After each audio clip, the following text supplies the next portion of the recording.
From every corner of the earth sits glorious architecture. Magnificent structures that allegedly have no connection, yet very similar designs. This style of architecture, riddled with elegance and purpose, can be found in your neighborhood or in the middle of nowhere. And when you walk in, you are overwhelmed with a vibrant feeling of serenity, a feeling that modern-day architecture does not provide. The concept of a timeline that once existed, where structures were created with a completely different purpose. Yet, when we take a look back at who they told us built these structures, considering the timeline and the lack of technology, the story begins to crumble. And that story was taught to us all during a time when we were too young to question it. But when you shine an unbiased light upon the history books, you'll quickly uncover the lies of his story. But even before Rockefeller and his goons started the Board of Education, they already had our ancestors, and anyone who questioned their narrative would soon find themselves an unwilling resident of the original indoctrination camps. And where did they come from? Where did we all come from? If knowledge is truly power, then maintaining such power must rely on the absence of knowledge. Are you aware that every major city in America experienced a great fire? Candle fires that turned stone to dust, leaving behind a crime scene that resembles a war zone. Let's take a giant step back, perform our own investigations, question the history that was written by these victors. With a growing nationwide lack of trust for our leaders, it's time to discover the extent of the deceit and where the lie truly began. What's being kept from us is huge. And you're talking earlier about the architecture. I really like to encourage people to do their research in their own communities, because you really do not have to go far to start chipping away at what they've told us and ask yourself the question, is this even possible? Is it possible that X building was built in the 1890s? And they're giving us timelines of like a year. It was built in a year. They want us to believe we didn't have the technology, that we were low tech, and yet we're building all of these amazing structures. This disparity between what the narrative says and what's actually there. You have places, cities in America that look as though they were constructed in medieval Europe, when nothing was here and people showed up and just got started building, from what we're told. One would assume that they would build with the means that were available to them. Wood, nails if they were lucky. What we get is this narrative that people were showing up and really making do with what they had. What we learn about in school is there was nothing here. This land was free for the taking. The only inhabitants were wild Indians, and we built everything here. Everything you see in this country, in North America, because we're talking about Canada too, was built by us. After we got here, nothing here. They had to change the narrative. They had to destroy the evidence. They had to come up with an explanation for who built this, why they built it, when they built it. And they had to do that for a lot of buildings. We are told that during the 1800s, the consensus of North America was low, extremely low, too low to justify the infrastructure within the timelines they've provided, too low to have the experience or knowledge on crafting these glorious buildings. They're the most exquisite buildings I've ever seen, and there was only a population of a few thousand people at that time. And then I'm looking and there's mud roads and wooden sidewalks. And then I'm looking at this building that is just, it could be out of Paris or Prague. It's not computing. And so I'm realizing there again, there's a whole bunch of stories that have to be dug into, rethought, reconsidered, and in some cases completely discarded. We no longer build like that. How does that happen in a realistic timeline? Wouldn't you be progressing year after year to have incredible buildings? Today, we would be building massive pyramids, massive courthouses that last forever. Instead, We have the complete opposite. And they're very cheap. The tools have upgraded supposedly, yet our construction has gotten worse. It's completely backwards. There's evidence of a worldwide culture that existed in the not too distant past, and the evidence is everywhere. It's an interesting thing because, like, I've spent a lot of my life looking into ancient history and traveling around the world searching into the past. And it isn't until recently that I realised that it's actually, I don't have to travel to Egypt or anywhere. It's all right there in Sydney and in London and in San Francisco, and it's all around the world. And once you see it, you can't unsee it. All you got to do is look at the civilization you're living in with the right type of eyes, and you're sort of looking around your city and you're going, well, hang on, what's this building doing here? And why is there a building just like that in the Philippines? Why is there one in Japan? Apparently Japan's borders were closed, weren't they? Why are we finding what we're told is Greco-Roman style architecture in every country on earth? Was it really Greco-Roman style, or is it evidence of a culture that existed, a worldwide culture that existed right around the world in the not too distant past? If I took a picture of this building behind me and asked any of these people, where do they think this building is in the world? I guarantee you most of them would say Rome or Europe somewhere. But no, it's right here in San Francisco. We have buildings like this all over the country, and they want us to believe that they were built in the early 1900s or the late 1800s with horse and buggy. And there's just no way that's true. These buildings were built by the prior civilization, master builders, the old world order. This is the architecture I'm talking about. You'll find this anywhere in New Zealand, Australia, Hong Kong, North America, South America, all over Europe. It doesn't matter where you are, this architecture is replicated. The weird thing is, they akin it to being all built around the 1870s to 1900 mark. So all of the world just shit out of nowhere at the same time. There was nothing before it. Does it make any sense? I don't think antiquity is a long time ago. I think this civilization went just before us. You know, the Edwardians are supposed to be around the time of the First World War. So within grandparents' living memory, yet we know nothing about them. It's the control mechanism that covers it up with the education system. They got the news, they got the narrative, they got, you know, the mainstream to tell you how things are, but the reality is completely different. History goes to the victors, okay? Somebody invaded this place and took over a beautiful, through jealousy, using trade routes, using the sea, and they took over this place. They covered all of this fine architecture with their iconography. So there's literally been a cover-up of history more than one way.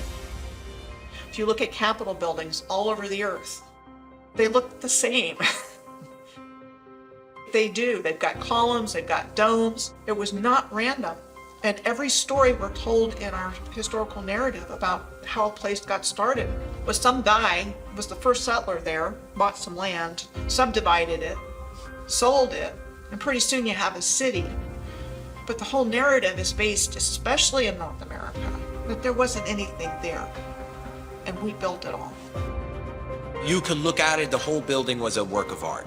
So there was obviously some pride that went behind that. It wasn't just about making money and throwing shit up as fast as you could. It was about building with a purpose, and that there was symbolism behind these things. They built them to last. They built them with a certain level of artistry and attention to detail and customization. You see, now you'll go through a neighborhood and every home looks the same. This neighborhood, perfect example. But everything had its own identity, and it was steeped in customization and ornate attention to detail. We don't get that now. You don't get that now. Even when you look at the beauty of the buildings from that Tartarian era, if people were actually paying for labour, and you had to get carpenters in there, no, you'd never build buildings like that if you were working by an hourly rate. You'd just be getting it functional. People used to build that stuff because they love to build, because beauty is actually a function. Beauty is actually a function of a creation. When you're living in a world of beauty, your soul is expanding. expands and it's expansive. You can create. You can become all that you can be. And if you can become all that you can be, you sure as hell don't need rulers. So that's why they don't want you to know about any of this sort of stuff. No, we're at the pinnacle of our civilization now. This is the best it gets. The best we've ever done. Look at the quality of these walls. Hey, fuck that Gothic shit. Look at this. You know? I mean, yeah. When I was like 8 years old, I started researching the pyramids and stuff because no one knew how they were built, you know? So I started looking into ancient history. And as I said, I'd spent most of my life traveling around the world looking at all these ancient sites, and then suddenly you see this civilization that's right there under your nose. It's been there the whole time in all of our Western cities. They covered everything up. It wasn't just inserting the Dark Ages, they changed everything. So when we start even trying to piece it together through the history that they've given us, how do we know any of these places are even the names that we're told they are? How do we know any of these things? How do we know any of the history is true? Because it's not they just put it all together and just shuffle the deck and throw it out to a bunch of countries and name them whatever they want. So it's become extraordinarily difficult to try to trace it through any mainstream history records. All we've got to really go on is the architecture itself. It wasn't thousands of years ago, it was just hundreds of years ago. Even if you go down to South America and look at some of the temples down there, the edges on them, the beveling on them, this is only a few hundred years old. This is not old ancient structures. These are new walls. I've gone there and looked at them myself. You know, nothing is what they tell us. You know, everything is a lie. It's just how big the lie is. You know, and the bigger the lie is, the easier it is for people to believe it. There's a lot of architecture in the world today on every continent of buildings that are much, much larger than you would think people of our height would build. And so I gave the example of the Supreme Court building in Washington, D.C. as being one of those buildings. The Basilica, the National Shrine at Catholic University in Washington is another example. A huge, huge building. Look at the Texas state capitol. It's incredible. You've got these pillars around the whole area. It's kind of the same thing as the Vatican. I do wonder about Iolani Palace. How old is it? And one thing to look at is it took them 2 years, from 1880 to 1882. How did they build that beautiful, beautiful building? Was that building here longer? Was it here before Captain Cook? There's no construction pictures and there's none of that stuff. So no power tools, horse and buggy. How is that even possible? When you have St. John's Cathedral in New York City, that's not a style of cathedral. That's the real McCoy. Could you imagine that being built today? I think that everybody would go crazy. They have no legitimacy whatsoever, except to trick us and convince us that they do. And that's how they've managed to get away with this. So they could insert themselves in and set themselves up as overlords. Stone building is not just something you can pick up and teach a convict in a matter of weeks, like we're told about Americas and Australia. Truly, that's how we're told these countries were built. Just extremely sophisticated and technical engineering involved. And you know, there's so many questions that come to mind. How'd they do it? If they were our size, how could they even accomplish this with the technology we were told we had at the time?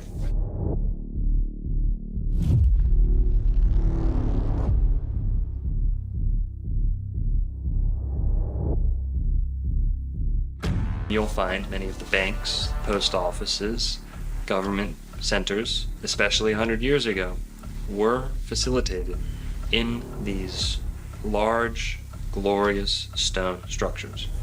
So, number one, the rulers wanted the stronger, more durable, more imposing structures for themselves.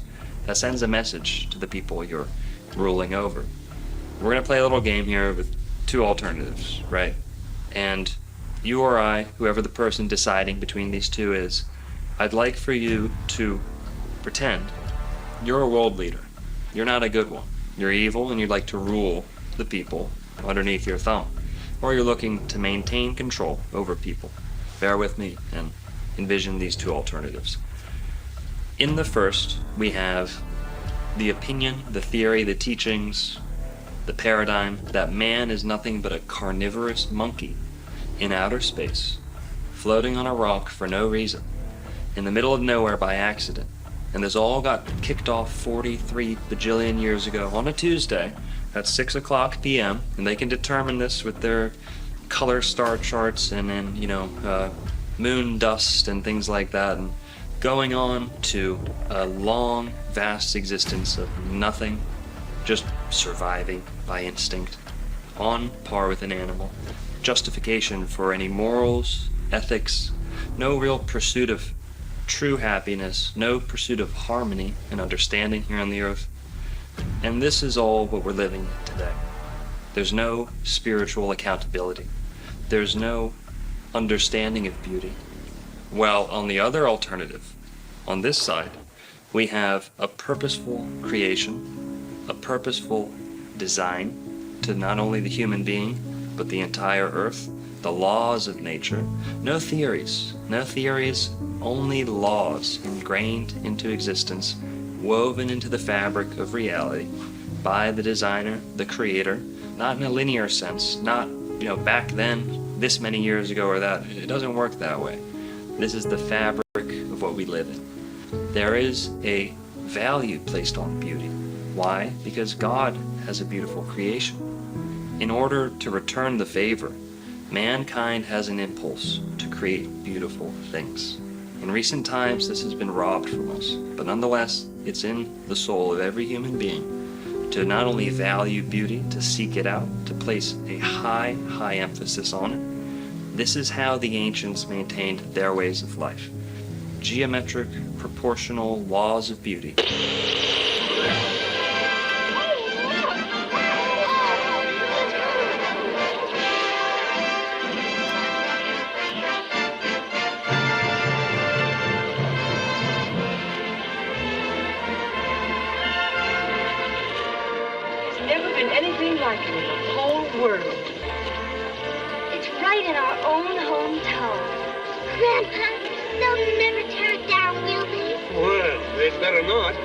Well, they didn't tear all of them down. Not that they put them up in the first place. The world's fairs showcase many of our ancient structures in their grandest form. Yet, we are sold the story that these are alleged temporary buildings, all being built in record-breaking time for the purpose of a worldly gathering, a gathering to showcase new technology, or perhaps just taking credit for the old. With so many lights on display, one would only assume that power plants and electrical resources such as wiring and even electricians were widely available. However, during this time period, that wasn't the case at all. Therefore, how were these vast areas in the late 1800s able to light the evening sky, like a modern-day theme park? Or was there a different method for harvesting energy? Now ask yourself, what part of these magnificent buildings look temporary? What part of these buildings look rushed? And most importantly, what part of these buildings look new? Or you can just believe these guys. With these World's Fairs, it was all brand new. This is what they tell us. It was meant to be temporary, so they used plaster of Paris and wood and all these other structures. And if you look at the pictures, that's not what you see. You see these massive masonry structures that look like what you see in Europe. They had these in places like Chicago, Omaha, Portland, Seattle, Guatemala. They had them in Tasmania, Georgia, Louisiana, Ohio, Canada. Each one of these fairs, each one was built in 2 years or less. Each one was magically populated by millions of people that came from all over the realm to participate in this event. They started with the Crystal Palace exposition in 1851. So what they tell us in 9 months, from the moment they conceived of it to when it was built, it was 9 months of getting it all together in this gigantic plate glass structure with fountains and trains and all the bells and whistles. Now, supposedly, they moved that entire structure to a different location in London in 1854, and that in the 1930s, that burned down. So you show pictures of this Crystal Palace structure, which is massive, and all the things that are there. Oh, we have to move that, no problem. Oops, it burned down, which is typically what happened to a lot of these World's Fair structures. If you could erase it from history, people don't see it as a potential future. And I think that in itself is, for me, the moral of hiding history, about hiding the old world. It just doesn't make logical sense to me to build something so grand and then just destroy it. Really, those was an excuse to take existing infrastructure, build some little bullshit around it, and then when you're finished with your so-called fair, it gives you an excuse to tear everything down and nobody questions you. They might have built a couple of these buildings, and you can actually tell the buildings that they built because they look like dog shit. Now, we have buildings that can hold 10,000 people, huge, giant buildings that look like they were made for a larger race of people. Where they say they built it in 2 years, 600 acres, which is, I think, something like 27 million square feet. It's absolutely insane, the amount of architecture they say they built in 2 years. As an architect and somebody who's been building my entire life, designing houses and buildings for 20 years or so, the time frames that they allow for just the planning, the idea that that could just be planned out in 2 years begs credulity. They had these ornate buildings with all kind of moving sidewalks and crazy technology. They had ill things with so many lights, electricity, when electricity was supposed to be a new thing and all of that. They had shit that was like something out of a dream, bro. Well, these are the expositions. They were fully electrified. You know, some of these examples, they're electrified before electric was a thing. You know, the first electrified city was supposed to be Buffalo. First electrified building was supposed to be J.P. Morgan's in New York, all attributed to Edison. But these things, you know, some of them 1890s, fully electric, and it would have been free energy. They didn't have massive plants to generate electricity. The first one in America was in 1876, and that was the Centennial World's Fair in Philadelphia. The one in 1901 in Buffalo was a major one. The 1904 in St. Louis was the Louisiana Purchase, and then the Lewis and Clark was in Portland the following year. If you define the word exposition, it's telling a story. It's setting the stage, the narration. So these World's Fairs were used as, this is the narrative that we want people to believe and go home with. The World Fairs served to get people with the new program. They said, trains, incubator babies, this is the new norm. Fast forwarding people into the modern industrial age. Everyone's wearing the same beaver hats. Everyone's wearing the same three-piece suit. You know, it seemed like individuality had ceased to exist. The World's Fairs served the purpose of indoctrinating. The World Columbian Exposition was one of the most superb. In Chicago, Illinois, formerly known as Chilaga, had some of the most beautiful stone masonry in the world. The area was nicknamed the White City, as each building was strategically painted bright white in an attempt to hide the inevitable aging of the structural entity. The mainstream narrative would lead you to believe that these megastructures were designed by the most educated and experienced architects. Right? The architect, you didn't have any formal training? What on earth would give you that idea? Isn't that what the website said, right? Your website. Your website said that the architect of this building has no formal training. That's... Here. I find that implausible. This is your website. We all do. That's why. I'm not sure if there were even any schools of architecture back then. How did they know how to do this then? That's what we're asking. This is not built for dinosaurs, the Field Museum. It was built for something else. It's not to show off the fake dinosaur bones. It was for something else. When you walk inside, you can see the doors are much bigger than the size we are. It's nothing like what we build today. The Museum of Science and Industry, which was the arts building, the fine arts building. And they make the argument that that was a temporary building like all the others, and the public liked it so much that they rallied to save it. So what they did is they went and rebuilt it out of granite and marble and copper and all the permanent materials that we see now. I think these are children's stories that they give us. I don't understand at all how serious-minded people can accept a story that says this building was built exactly as we see it now, but with temporary materials. And then because we liked it, it got rebuilt out of granite and marble and copper and glass. To me, that defies explanation and is much more of a fanciful tale than the idea that that building was already there and was repurposed for a fair.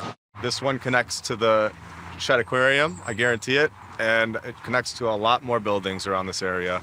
And it's not just here, it's in every single city in the world. You know we on top of water. We're on water. We on water. So we on top of water. You go in the basement, you will hit the water, hit the wall, and then sometimes when it rains, because the sewer be flooded sometimes, the water come in the basement, flood the whole basement. Oh my God.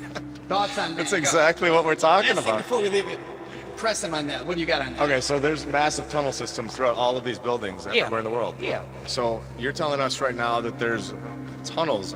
Basically, there's a basement here. This building is much bigger than we can see on the ground surface. It's a basement. It's a basement here. When the war you hit, when you go in the basement, we do rounds. What we call our rounds called the ground level, and then we got upper level.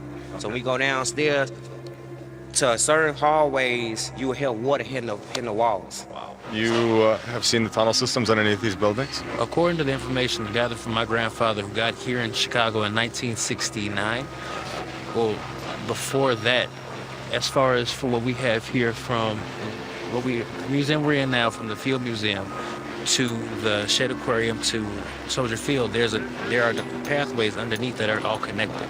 It's like if you go to McCormick Place, if you go, they got the little tunnels over there too, because they be flooding over there too. Really? Yeah. So it's connected, you think? Yeah. So this whole campus, the whole campus is connected. And it's tunnels. I was told there's tunnels, you know what I'm saying? It's like the tunnels along the lake that you can go down in, and then it leads you into like a little path. But you know, I heard that from somebody that he was working for 43 years. Really? Been here for 43 years. He been here for 43 years. He retired, I want to say like last week sometime. Have you ever been in them? No, sir. They won't allow access to the public. Okay. And then they only allow access to very few of their actual workers here. So you think that dirt in that picture downstairs, you think the dirt is actually there and we put it there to cover up this building, to make it look like it's not as big as it really is? That's a good one. That's good. I feel like we did though. I feel like he made the picture to fake like, I feel like the building was there already. What do you tell your child when you're coming to a new location and they're asking you questions and you have no answers? You will start to create so that way you have a way to answer those questions, or your child will grow up with no answers and forever seeking. So now we're here to give answers. There you go. When they say that these buildings were temporary, what they're basically suggesting is that it's a full-scale model. That is going to be occupied by thousands and hundreds of thousands of people that are coming in and out of these fairs, where they're going to hold together through brutal winters, through hurricanes, through potential earthquakes, with hundreds and thousands of people occupying these spaces. The liability on that alone would have shut the whole endeavor down from the beginning. It wouldn't have been permitted. It's not the kind of thing that's permissible when you're talking about the building trades, when you're talking about a public facility where you're going to be bringing so many people. Now, this takes a huge infrastructure, and it takes a huge amount of people to do something like this. When you see these ridiculous construction photos where it's like popsicle sticks, clear manipulation. All right, so right here you can see they just put the scaffolding up, just like they've done in the past in the original pictures of the construction. Yeah, and they're doing it right now. How hard would it be to just make it black and white and then make it look like they're doing some construction right now? NASA's not the only company to fake a photo, guys. With a lot of these old, glorious buildings, regardless of where they are, you'll find supposed, alleged construction photos. Now, many of these will show simply scaffolding around an already constructed building. If you take an old cathedral and put scaffolding around it, and you're the first person ever to have that cathedral photographed, well, you are ripe to make a case for yourself that you may have built that to begin with, whereas you may have just been renovating that cathedral, repainting it, fixing it. Old, primitive photo manipulation techniques. Wooden sidewalks and mud roads, you have to be able to bring all the stone and brick and glass and copper and all the component parts. You have to be able to bring that to the site. And so just the roads alone, like you can scratch and sniff any aspect of this and the story starts to crumble. But if you're printing these in books or you're presenting them like on maybe a TV documentary, let's say, and it's just an image that's going to come and go, and 99.9% of people looking at them are not even going to scratch their head. They're going to just say, well, there it is. There's the construction photo, and I don't need anything else, because why would I question that? That's absurd. Also, you'll find good old-fashioned cut and pasted, someone with an X-Acto knife out in a early primitive dark room slapping together photos that actually don't belong together to begin with. This technology of its day was a sure way to make multiple images and combine them into one. There was no way the rewriters wouldn't need this for faking construction pictures. And no, it's not Photoshop, but the layering process is very similar. Victorian photography manipulation, using pencil markings and scraping techniques to draw, erase, and touch up any image desired. The easiest way to achieve your goals is to have a white background that you can remove later in the darkroom. Not uncommon for others to create trick photography and show off their masking and etching skills. For back then, this was the cutting edge of the start of this fraudulent society they've built. They take an already completed building and they whitewash the skies. They call it vanilla skies. They'll blotch out the sky and cut away from what they want to leave in the photo. They can cut away what was there and replace it with a gray or white vanilla colored sky. Vanilla sky, where the background is cut out and you can see the crop marks. You can zoom in and see where the edge of the building there's a little bit of a blurry edge. The sky that would have been the background has been disappeared. It's like, well, why would they do that? If you see one construction photo that's off, where they've painted in scaffolding, or they've taken out backgrounds, you have to stop. Why did they go to the extent to do this? You have to ask that question. And if you see hundreds of photos that are done this way, you have to realize this was an industrial scale effort to create a narrative. Exquisite masonry buildings were built in 1 or 2 years. These take time. I mean, you put 1 or 2 years just into the planning. Well, before that, you have the engineering piece, you have the design. You're not just getting a bunch of artists and builders together and knocking these things out. There's architects involved, so there's the design. Then there's the engineering of it. All of this takes time. These buildings are years in the making.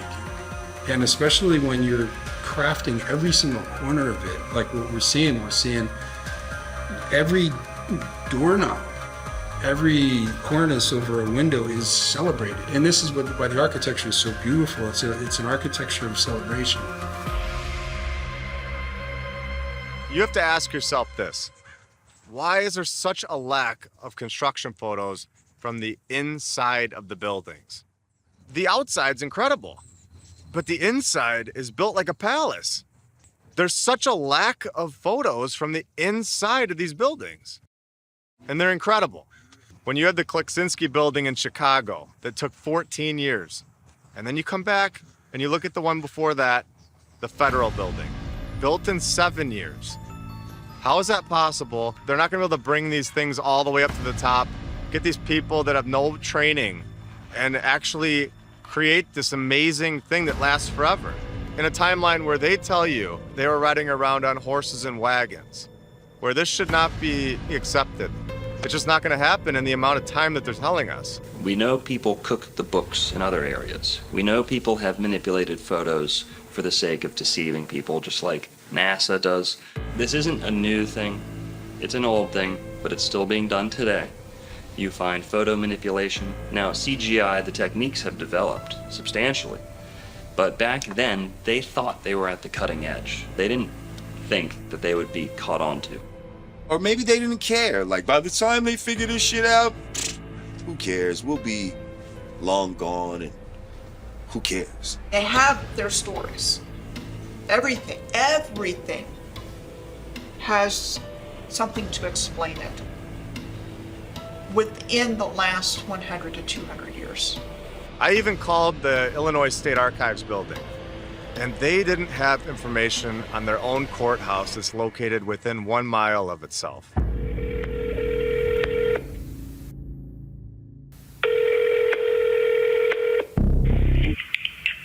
Illinois State Archives, how may I help you? Hey, I was just transferred to you because I was looking at the Supreme Court when it was built, and I was just trying to find like records on it, and it said it was saying like on their website it was saying that it was built in like a year. So I was just trying to figure out if that was true or not. I would have you tried contacting the Supreme Court? Yeah, and they sent me over to you guys. Okay. I don't know what we would have on the building itself. Let me look here. Yeah, it was saying on their website that it was the keys were given over on February 4th, 1908, but 1908 they also said that they were moving out of the old state capitol building, so I don't know, 2 months, it doesn't sound right. Yeah, that sounds kind of odd. Let's see here. I don't know if we have anything on the building itself. The stories that we've been told are basically just that. They're stories that we're repeating over and over, and we're just regurgitating what they've been telling us. You could either choose to believe it, or you could choose to research and see the truth, that these are buildings from the past civilization. I'm standing in front of the sunken ship parking garage, which is in the exact spot as the Occidental building. Now, the Occidental building was built supposedly in 1882 and was destroyed in the Great Fire. That was a giant masonry, massive 3-4 thick wall of just solid brick and stone that was somehow burned down in a fire. So this is what the modern era rolled out for us. We have the sunken ship parking garage, which is just kind of a thumb in the nose of this world that we're living in now. Yeah, salt in the wound, but I think it's just good that we remember the past and know what used to be there and the glory of the old world as it was.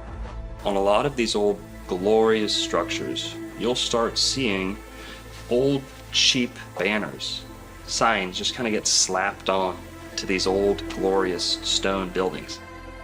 They simply don't fit together. These buildings were not intended to become money-driven establishments, and those they kept turned into such. It's funny that we never hear through the passing down of generations stories regarding any of the difficulties a nation would face building a magnitude of stone and brick palaces. Why are none of our grandparents or great-grandparents ever speaking highly of these buildings? If they were truly built in the early 1900s, do you think one of our grandparents would have been like, yeah, I was at the site and I'm so proud of building that? Or my friend, I knew somebody and he was over there building that building? Not one time. Does that sound odd? In order to build some of these buildings in a year, you'd have to have hundreds of people, like daily, sleeping there. You'd have to have people with houses located on site because they got their horse and their wagon. Are they traveling home at night? Where are these horses staying during the day when they're building these buildings? And it just, the story doesn't add up. If it was really truly built, like they say, then there would be so much proof. And sorry, but saying that a photo wasn't available or hard to take back then, that's not gonna cut it. You've taken a photo before. Why couldn't you take another one? They transported all these materials from hundreds of miles away, and it got there perfectly. There was never an issue. It just isn't logically possible. As an architect of 20 years, I have a pretty good understanding of how materials react to the elements over time. Modern infrastructure of Seattle is at best 140 years old. There's no room in that narrative for a building to be showing the type of weathering that we're seeing beyond. So just to me, that one building alone is further evidence that this city was here for a long time. To me, it's been there for centuries. I would give this building 300 years. I like to look at a building as telling its own story. I'd like to say that stones don't lie. Stones are always going to tell you the truth. And if you look at it through that lens and you let it tell its own story, then something else emerges entirely. There are blocks, stones used in some of the constructions of places like Machu Picchu, even St. Augustine, Florida, just sitting there, a hewn stone that no amount of men could have dragged. It would have taken something larger, something more technologically assisted. That is, of course, unless we're talking about people of substantial size. In many ancient books all over the world, they speak of giants that existed and alongside what we would call regular-sized people now. People who were larger might have had an easier time hauling, hewing, placing, arranging stones of this size that we see in the megaliths of the Americas, that we see in the megaliths of the whole world, may have been the result of giants.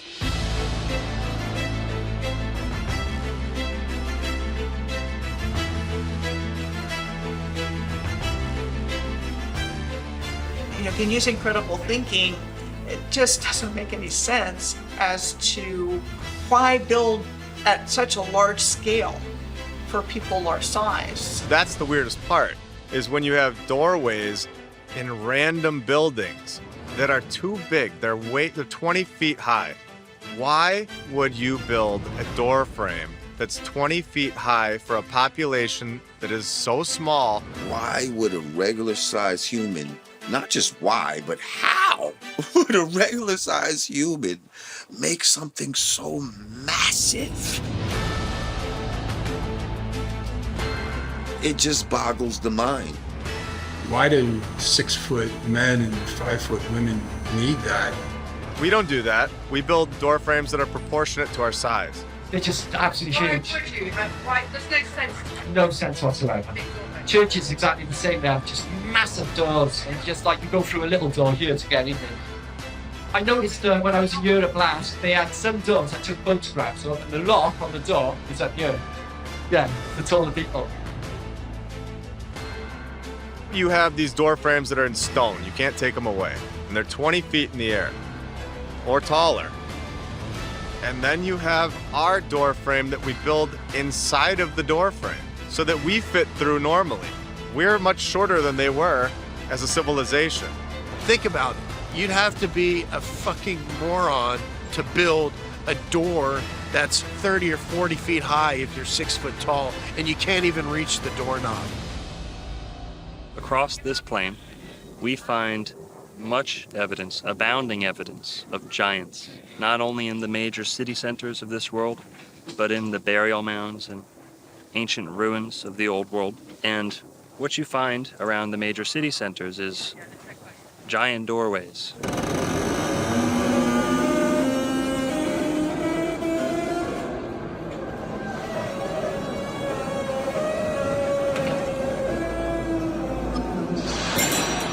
We had giant books. We had giant helmets. We had giant knives, giant samurai swords, giant rifles. We had giant shoes. We had giant crowns. We had giant typewriters, giant bells. Giant this and that, things that don't seem suited for the average sized person, even on the taller side. It just doesn't make sense. And to think that large communities of people got together and built structures that were excessive, costly to begin with, but then you're adding the factor that they're building for a greater size than they need. It's not very cost efficient. It's not in line with what we're told about frontier America.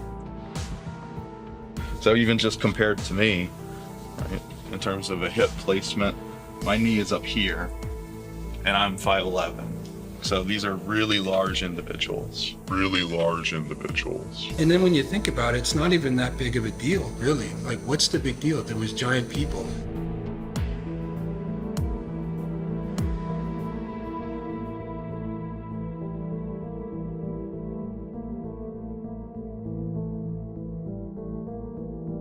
I mean, I've seen some of the unearthings of skeletons of giants and all this type of shit. Like, and what's so funny is, you know, people will dismiss giants even though there's a myriad of evidence to, it, at the very least, suggest that they existed, right? But there's nothing that would even suggest that dinosaurs fucking existed. And y'all motherfuckers believe in them, okay? If you were to find giant bones like that. Oh, give me that. That's yeah. That's the femur of a velociraptor. Get the fuck out of here. This is bullshit. The Smithsonian Institute has the bones. They've found this at Cahokia. And there are articles saying that they took these bones from St. Louis area and put them in the Smithsonian Institute. They're not telling us that they have them, when really we know they're either in the basement or they destroyed them or threw them away. There's so many news articles from the 1800s and the early 1900s of them destroying or disposing of these bones into the ocean. They had to cover it up. There's no room for giants in their new world, and they have to lie to us about it. They had to write the storybooks telling us that we came from monkeys. I think everything was bigger. I think everything was much bigger. I think there was more oxygen in the air. The trees were much bigger. The places were much bigger. They were better. They had all the technology. These people may have left or may have been killed off. My opinion is that they went for more land. I don't think they're allowed to be here. I think this is all an operation to repopulate this place and to be controlled by the leaders, so-called leaders. If you go back to the biblical scriptures, when the Nephilim came about from the fallen angels breeding with the daughters of men, they bore giants. It's in black and white, it tells you. Yeah. There's plenty of evidence physically we had a race of giants. We are not that race. We are a different race. Yeah. We are a different set of people. I think we were cohabiting. I think they were doing the same time. Most of them play basketball. Yeah, man. Well, that's it. They're in the Harlem Globetrotters undercover, aren't they? Talk of the Nephilim going into, having sex with regular people and creating some sort of mutants and all of this type of shit. Training Shaq's grandpa. Yeah. You're right. Big ass tall. Yao Ming's grandpa. We see a lot of tall people in the NBA and all of that. Is this a remnant in the DNA? It's a fact that there were giants. It's not a conspiracy theory. I mean, we have proof of this. What makes more sense? You have a civilization that's short and tiny and riding around on donkeys, or you've got a tall, very strong population that's smart and capable and have experience that are building these cathedrals and basilicas. The places that are built are massive. It's proportionate to their size. You find skeleton after skeleton exhumed from the mounds of America, from the mounds of Florida, South America. Go over to Mesopotamia and you'll find the same thing. Giant people buried under the ground. And these were whole races. These were not, one guy who gets gigantism by accident. There's still giant skeletons, giant skulls that are being uncovered randomly, and the push is really to completely discount that and say, nope, not true. But the 19th century is full of the findings of giant bones. Didn't happen a long time ago. This happened recently. Human history is framed as to convince the average Joe that all of the luxuries, the benefits, the technological advances in their life, all of those things are the mere fruits of the industrial age and an industrial way of life, and the banking systems that followed, the methods of travel that became cemented after the industrial age. In the 1800s, all of the world's inventions just shit out of nowhere. Okay, so you got like literally everything from the Underground Railway to the railways, the transport system, modern shipping, the modern trades, banking, the whole thing, everything just arrives, around maybe the 1850 mark, when records started, coincidentally, because all of our birth records were never official until 1850. Before then, they were in church parishes and they were highly controlled, as is the information in the church. So nobody can really look that far back into the past to find out their ancestry. We are convinced that to be human today is a result of ingenuity in the industrial age. This is not true.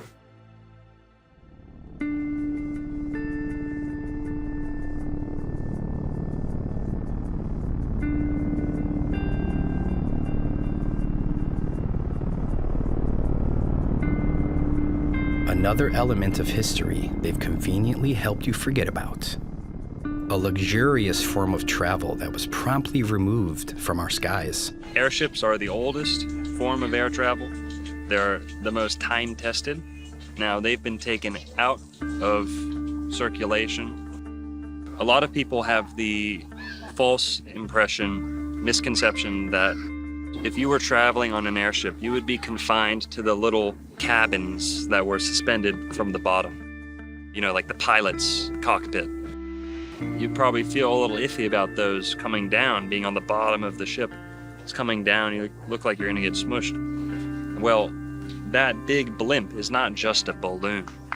In many, many airships of the old world, you had access into that large cavity of the blimp. And there were restaurants, there were bars, there were dance halls, things like this. This is all a matter of fact. Why would they build such a big thing and not put anything inside? So it's basically like a cruise, but a comfortable cruise where, you know, you're not sitting in the bottom part of the airship where they normally show you on a blimp. You're sitting in the airship. It's a beautiful place. A beautiful, easy, graceful method of travel, flush down the drains. They're actually safer than airplanes. And what we had was a mass media event in the form of the Hindenburg, which actually scared most of the world's population away from ever getting in an airship again.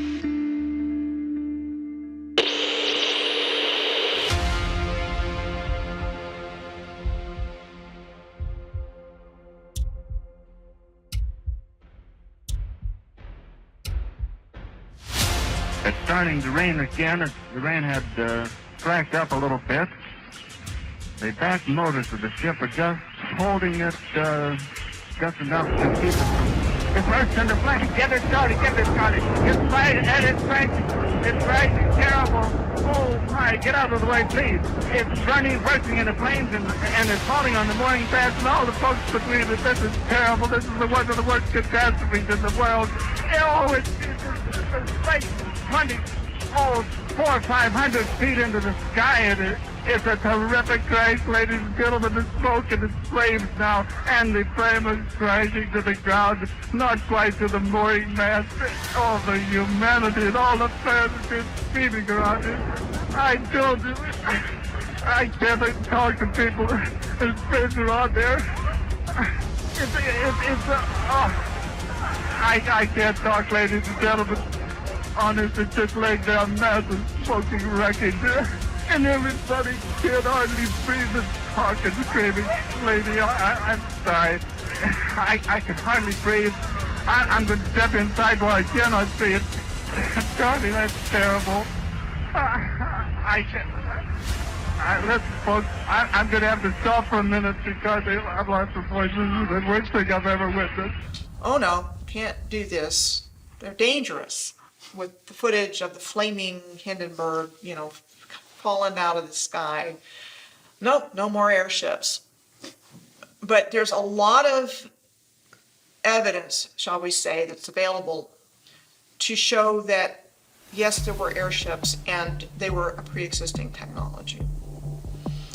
And one of the ways that they get rid of things is to say, like, it's unsafe, safety hazard, we can't do this anymore. And I don't want to be flying in that again because there's just fire up in the air and there's no way I would ever travel in that again. So I'd rather pick to be in an airplane. Let's stick with our helicopters and our airplanes, and we're gonna can airships. What's a more tranquil form of travel? Airship or airplane? You can't tell me that everyone isn't terrified getting up on that tarmac and taking off on an airplane. On an airplane, you're stuck. You've got 60 to 100 people stuck on this little plane. You can't travel that far with the tanks that they have.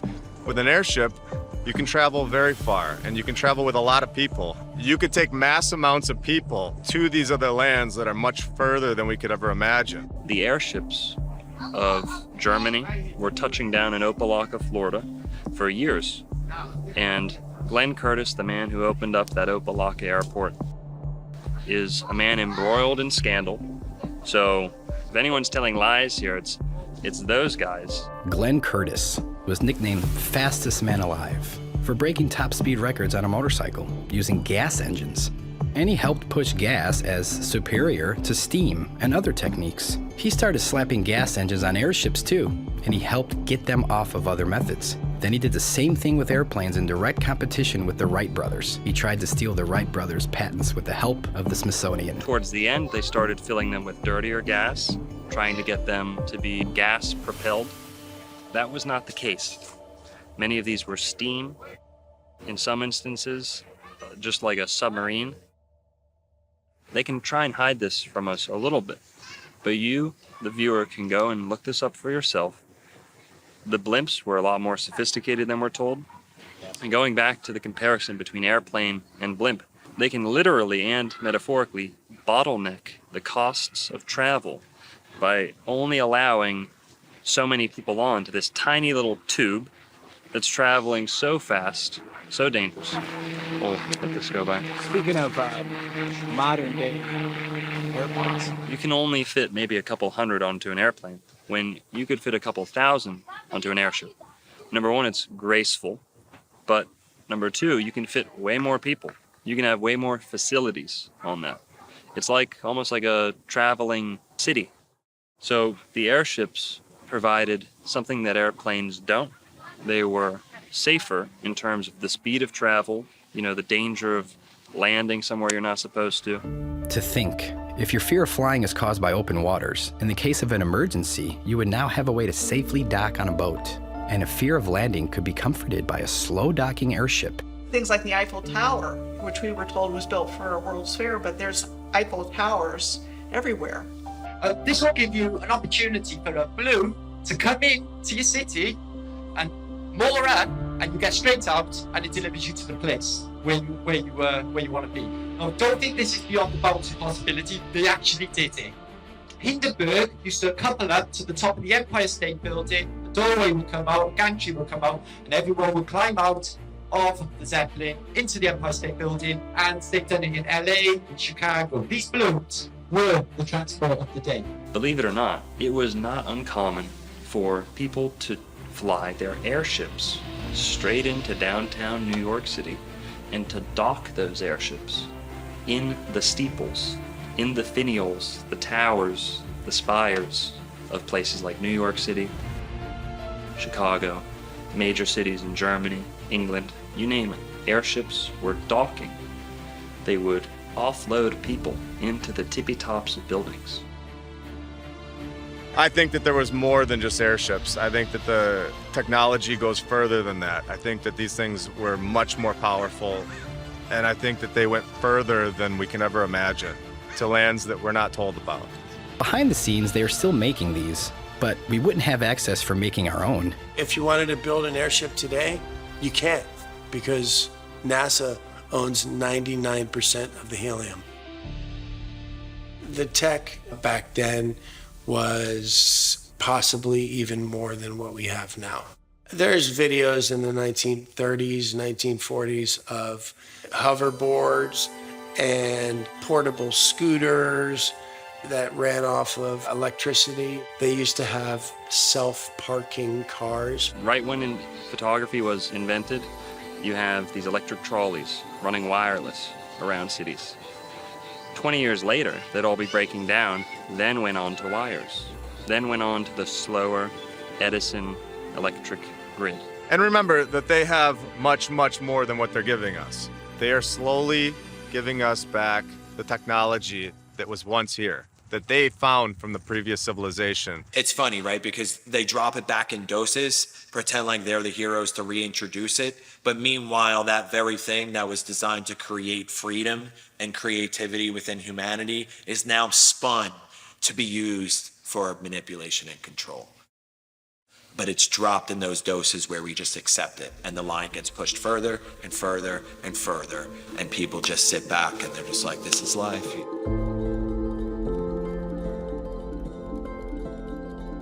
Wireless energy, powered by the ether, existed way before big oil. We all know how dirty the oil companies are, but to think about the things we could have if they never existed. An oil refining process was invented in 1854 by somebody in Pittsburgh. By 1870, John Rockefeller and Henry Flagler established the Standard Oil Company.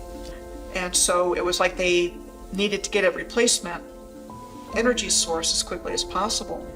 And they got it from this mining of resources.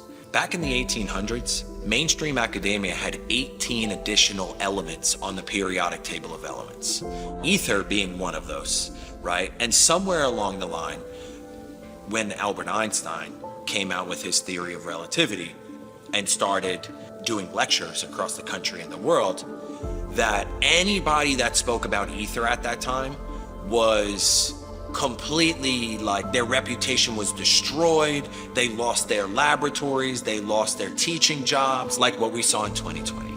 A lot of times they'll leave the breadcrumbs. A lot of times the truth is in plain sight. So with that, Benjamin Franklin sending up the key on the kite, that's essentially you, the average American, sending up their drone with a copper wire and harvesting electricity straight from the ether. I think that the ancients understood very well that the ether is real and that there's ways of channeling atmospheric energy, earth energy, and I think that they built their buildings with this in mind. If we had access to free energy, I mean, imagine if you could just walk into the forest anywhere you want and you could just put up a little device and a resonator and you could build yourself a castle and just do it, levitate stones and just create a kingdom. Well, that's not very good for Joe Biden. How's he going to tax you? How's FEMA going to work with you in that situation? And how, that's why it's so dangerous to them. That doesn't work when you're introducing an electric system that is dependent upon a power source, a bunch of wires, meters, and your output that you're having to pay for, where you become dependent on a system of scarcity. This old way of doing things was based upon a system of abundance and plenty, because there's no end of the energy that's all around us all the time. There's another way of doing things. We don't have to live in this way of constant crisis because of constant scarcity. We can break through it, and I think that we're on the verge of rediscovering this knowledge at a very curious time where the old system is actually falling apart. Everyone knew there was an ether. Most buildings were constructed in that manner until they came in and started destroying things and indoctrinating us. You go through and you start finding these correlations, you start finding how the free energy worked, what the power stations were, how all these places have got these certain buildings and fountains and certain copper top roofings and all the stuff for landing sites, for flying machines, and you start to see that all of this stuff is way too similar all around the world for there have not to been a single culture. Many times these towers held old world technologies, such as bells, which would send out resonant frequencies into the community beyond. So many photos of bells being rounded up all over Europe. We're living in a time where we're waking up to what we so recently had. The pipe organ is a healing machine. That's why it was integral to the construction of ancient Gothic cathedrals. The organ was the centerpiece of the church, of the cathedral. Now, around the building, up, down, around, beneath, you had pipes and essentially speakers blasting this music into the cathedral. They placed these beautiful organs under these stained glass windows, which were treated with lead and specific properties. And these, they work like car speakers. They augment the resonance and the sound out into the ether outside. So everyone outside in the community is invigorated, is on a higher state of consciousness, literally being the best they can. And you can see it in the pictures of these people in the day. Everyone is healthy. Anyone who's been around for a full volume, live, authentic pipe organ performance will tell you your bones rattle, your organs start to respond. your hairs on the back of your neck stand up. Walk into a well-made stone cathedral. Hear the pipe organ. Sit there and saturate in the healing frequencies yourself. Cathedrals are something beyond just a center for worship. They are healing machines. And the pipe organ of the cathedral is just one tiny little finger of this whole realm that we're talking about. You've got star forts, which I call a gateway topic because the same structure exists all over the earth, have been given to us as fortifications that were built for these different wars, which made them military targets. And so they have an excuse for why it was built in whatever location. And then they have an excuse for why it was destroyed. So in school, we learn about one fire. We learn about the Chicago Great Fire. In the case of the Great Chicago Fire, there was a lot of fanfare over Mrs. O'Leary's cow kicking over the lantern. The legend is that Mrs. O'Leary's cow in a barn kicked over a lantern and that caused the entire fire. And poor Mrs. O'Leary and her family had their lives ruined because of this. We only learn about Chicago. And I remember going to summer camp and we're sitting around the campfire and it's one dark night when we were all in bed. Bum, bum, bum. Old Miss O'Leary took a lantern to her shed, and when the cow kicked it over, she turned around and said, "There'll be a hot time in the old town tonight. Fire, fire, fire." And we would yell fire louder and louder with each verse, and we do this like 10 times to where it was echoing back to us across the lake. And now when I think about it, it's like how many kids growing up in America were singing this song about this stupid story. What I realize is that it's like an incantation and it's spellcasting. Where did this song come from? It's a story that they wanted the population to come to embrace and believe as part of the founding mythos of the country and who we are as a people. Well, lo and behold, as an architect with the keen interest in history, I come to find out only within the last few years that there were fires in every major city. And then I come to find out that it's not just wooden shanty town built out of matchsticks. We're looking at city after city after city with photographic evidence showing masonry buildings of the most exquisite type. Philadelphia, New York, Boston. You come down to Florida, Jacksonville, Miami. Every major city at one point was burned to the ground. Believe it or not, these were stone cities. These were megalithic stone cities, ancient metropolises that were burned down as if they were made from wood. Very quickly. Now we can speculate as to what the source of that destruction was. From above, from below, arson, biblical destruction, you name it. Nonetheless, every major city in America, if not Europe and the entire world, saw a great devastation by a fire. You'll see pictures of people walking on the sidewalk like no big deal. I mean, that's subjective, but I mean, that's what it looks like. The pictures are strange. The sequence of events that are supposed to have taken place are strange. So, there's just a lot of clues, if you will, that these weren't random events like somebody wants us to believe. If you look at photos of even the buildings that still exist of the old world, they always give a backstory for why they took them down, but it's just curious why so many towers are missing now. And so Pioneer Square is one of those examples. And this was built in the immediate aftermath of the fire in 1889. Is curious because it appears on a real estate map from before the fire in a fully and intact form. In order for stone to burn down, it has to reach 2,000 degrees Fahrenheit. House fire reaches the temperature of 1,000 degrees. That's half. It's impossible for any stone building to be burning down. The 1800s and earlier fires may have been fake. They try to explain away multiple buildings with fire stories and multiple courthouses built on the same site in just a year with the same architect, and they're just demolishing these buildings. This is exactly why my fireplace right here is made of brick and stone because it doesn't melt. You got to be an idiot to think that these forest fires are going to be melting brick and stone. Use your head, guys.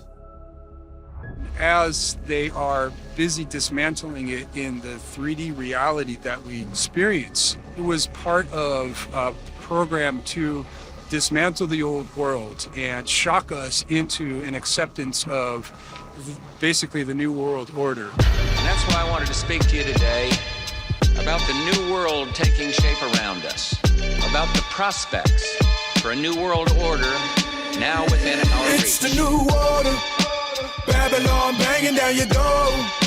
The war pigs hungry for war. We rally the troops and raise the sword, once and for all. It's the new order, Babylon begging for your souls. They coming and they want control. Yeah, they coming. We burn their system to the floor, once and for all. Listen, it's time to wake the fuck up.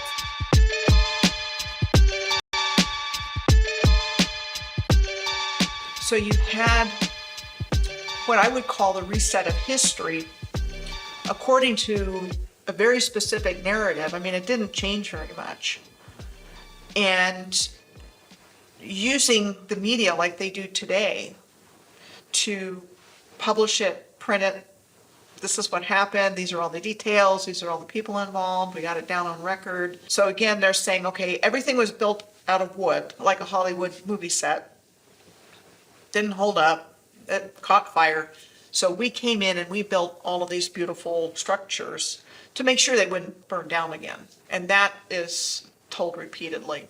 You look at any major city, they suffered this same fate. And I don't think it's a simple matter of, oh, they were just so stupid. They didn't know. They put candles all over the place and let their cities keep setting on fire. The stone courthouses, the stone banks, into smithereens.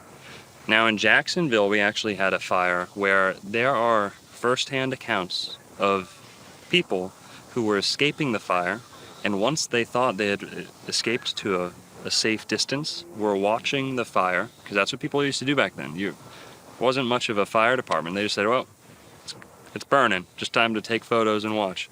And what they actually did was they were sitting up on a hill watching Jacksonville burn. They said that things on their persons started spontaneously combusting. Pocket watches, buttons, things that were made of certain materials were combusting. This was happening back in the late 1800s, early 1900s. Cities would spontaneously combust with no sufficient cause, no suitable explanation. But they're in a covered carriage. What happens? Materials on their body are still spontaneously combusting, out of nowhere, sparking into flames. Now, how could that be the case if this is a local fire spreading to anything that it touches? These people were hundreds of yards away, if not more, from the fire. There weren't embers falling on them that they couldn't see, because like I said, they were already in the cab. So this is just one instance in Florida, and you can go look up your own city, the closest major city to you, and you'll find this same fate. You look at destruction from World War I, World War II, it looks exactly the same. So these weapons have been around for a long time. The biggest factor to 9/11 was the erasure of evidence. Erasing the evidence of the wrongdoings of the government, the financial institutions, you name it. You had evidence being destroyed. What do they call it? Jewish lightning? For lack of a better word, insurance fraud, destruction of evidence. Those two typically go hand in hand when we're talking about buildings falling down out of thin air.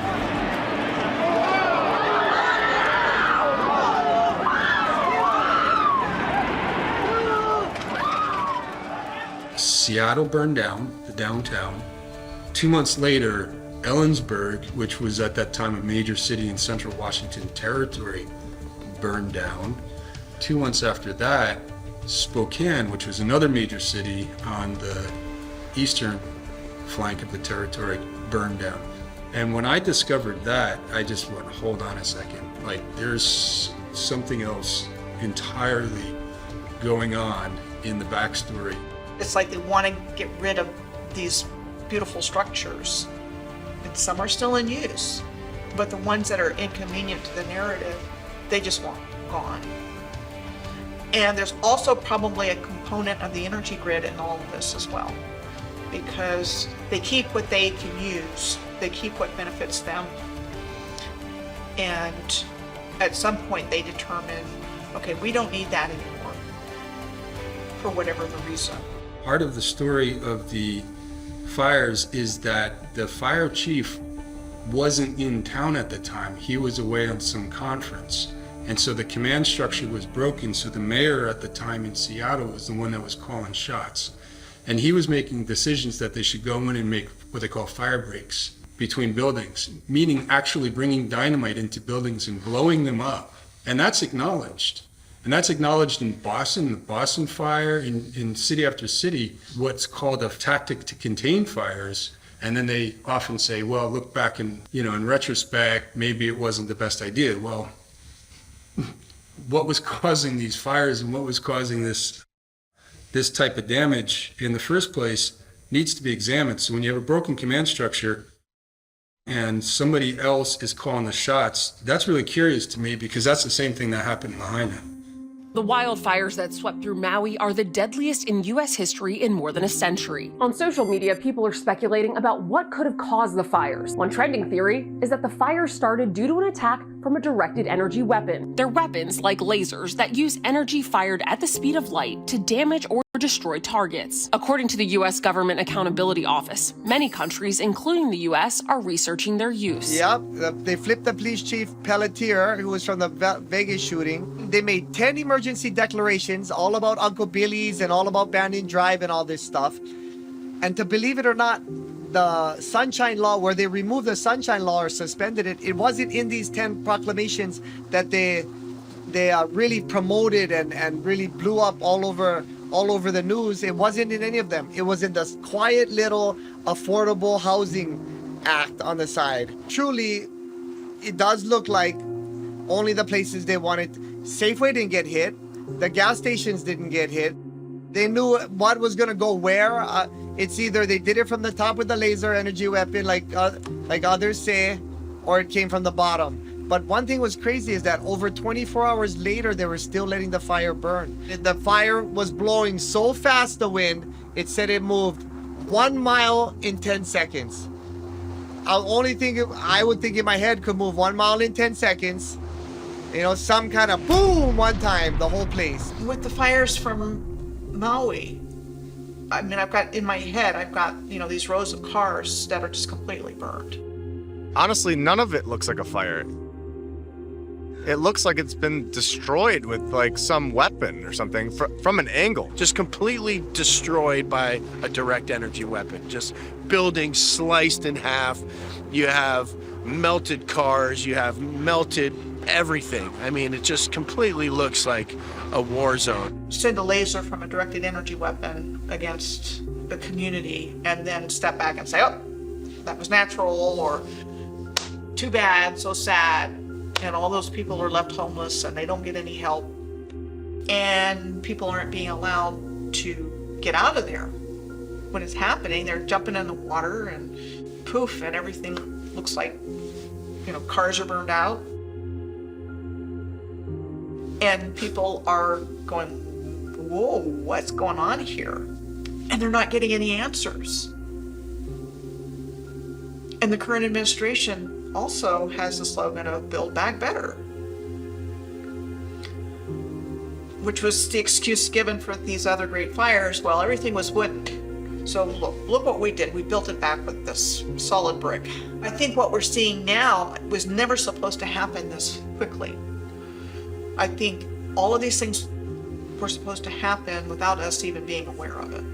I can only think, why else would you want to do that? It gets rid of everything. There's no fingerprints. There's nothing. It's done. There's nobody to talk. They get rid of all the buildings. What stories is there to tell? His story is what they're going to tell. It's what they did tell us. Distorting a timeline, laced with cover-ups and preventing public awareness of our own cities being destroyed. How powerful are these weapons? And when did they truly originate? So this frog should have turned to ash. It even has some ashes on the bottom. It's kind of gray. And it got a little bit on the edge of some heat, but it didn't contort it or anything. It's just perfectly symmetrical, petrified. And it seems mostly hollow, but the skin is totally solid and intact. There have been a lot of people that have been talking about the subject of meltology. And my take on that and other things is that's part of it, it's not all of it. And what I believe is that there was a directed energy attack on the Earth's grid system that blew out the grids. And that caused swamps, deserts. It caused land to just shear off and fall into the ocean. And that would have caused melted buildings as well. A really good example on top of my head is a place called Red Rocks State Park in California. It looks melted. And there's other examples as well. So my belief is that there was just this massive surge of energy. So that surge of energy could have been from multiple sources and just went through the grid system and just blew everything out. When they came here, this was a destroyed and ruined landscape. And they even use the word ruins to describe things, but they push things far back in the past, like thousands of years or millions of years. And that was so far back, we don't know anything about that. The Earth was terraformed by a highly advanced civilization. And so things we think of as mountains, like the Rocky Mountains and hills, are actually buildings.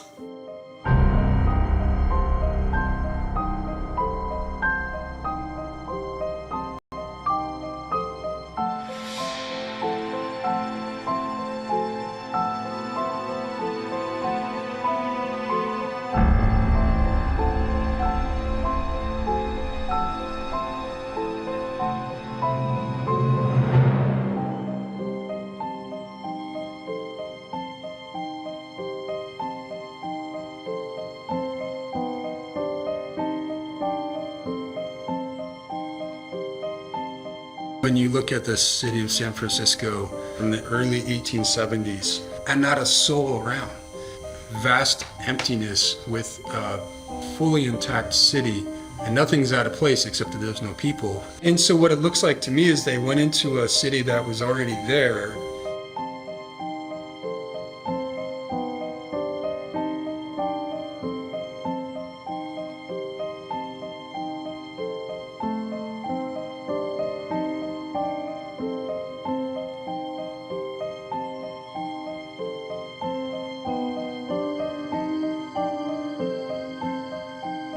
Empty. Nobody around. So odd. Wait, wouldn't the Tower of Jewels be visible somewhere on this map? Remember, from the World's Fair in San Francisco? It shouldn't be, because that was 37 years after this photograph was snapped. Oh, yes, of course. It looks like it's already there.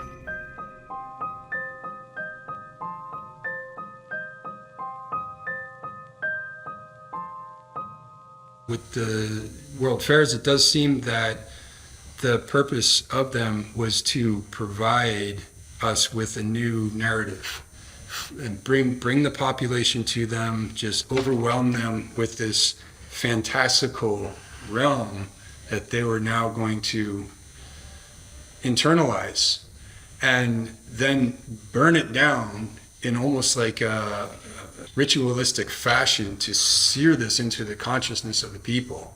The populating of the Americas was not as authentic, organic as people might have been led to believe. There was a large system of what people have termed orphan trains, incubator baby farms. A lot of these were housed, hubbed in World's Fairs. You had incubator babies at the World's Fairs. Buy an Asian baby, buy a Filipino, buy an African baby. I think part of it was repopulation. I think part of it was early child trafficking. Premature children were in these incubators.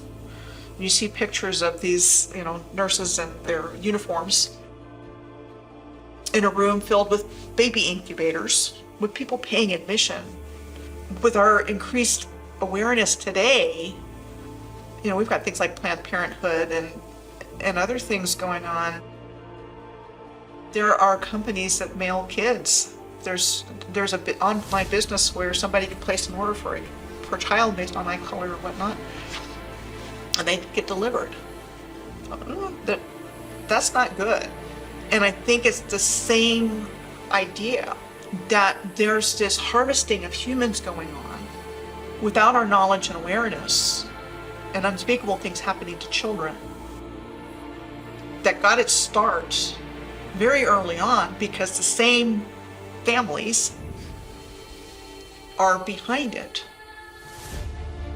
And you would see this mass migration of orphan trains and orphan boats, and you're like, first of all, where are all these fucking orphans coming from? How many orphans were there in the 1800s? Why? So everybody's learning this thing at this young age, and everybody has to go by these new set of structures and new set of rules. They have to learn this new history that everybody isn't really agreeing with, and then anybody that's not agreeing with, they have to go to the insane asylum. There is the orphan asylums for the children and the insane asylums for the adults. Now all of a sudden, John D. Rockefeller comes out with a board of education, and all of the children are sent to a public schooling system to learn their new history. What better way to trick a society than to take their children at a young age and teach them exactly what you want them to know? If people just realize that if you don't understand the past, you'll repeat it over and over again.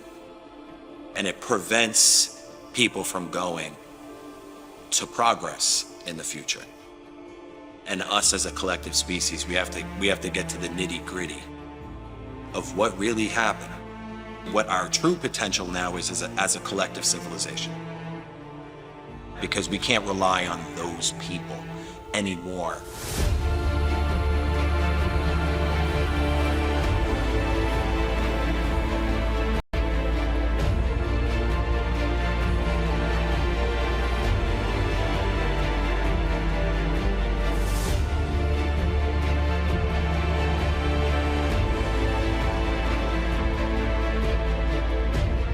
How does any of us know? And I would ask my father this all the time. I would say, Dad, how do you know you have a great grandpa? How do you know? None of us know. It's the truth, those are things. And, people can sit there and say, you guys are off your rockers talking about this stuff. But I mean, look who we're accepting the official story from. All I've ever known my whole life is that we don't know how we got here. And we don't know why, we don't know when. If Americans are sitting there one day and say, I don't know how I got here, I don't know why, and I don't know when, well, then you've been reset.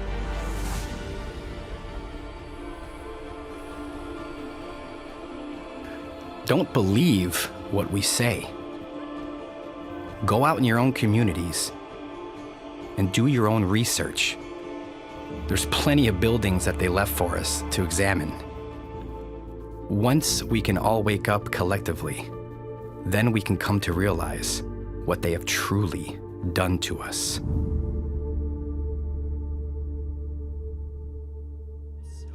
Shout out Hibbler Productions. Check this old world order stuff out. Here you go. A true gem. Firm Fam 2024. Sift through the lies of indoctrination. Ancient civilization laid to wasting. More I scratch at the surface, more I'm facing. Hidden no world, advanced not cavemen. Free energy before the lies of the Masons. Flip the script and change the whole situation. American cities found not created. The tech of the giants, colossal creation. What lies had they hid from us in plain sight? The power of the ethos to feed them free light. Structures weren't built by horse and buggies. Huge slabs of stone, masterful, not ugly. Old photos show marvels that's been there. Miles from glories, not anywhere near there. Research the old world right now, I declare we taking back our world from those who feed fear. Yo, it's that old world order, the new world slaughter. Don't drink the water, raise sons and daughters, teach them the truth, blessed from the Father, and rip the chains right off us. Yo, it's that old world order, the new world slaughter. Don't drink the water, raise sons and daughters, teach them the truth, blessed from the Father, and rip the chains right off us. This is the age of Tartaria, massive mud floods and real history, not the Chronicles of Narnia, where the Tesla get his coil, sustained energy, not the Rockefeller's oil. Who writes history?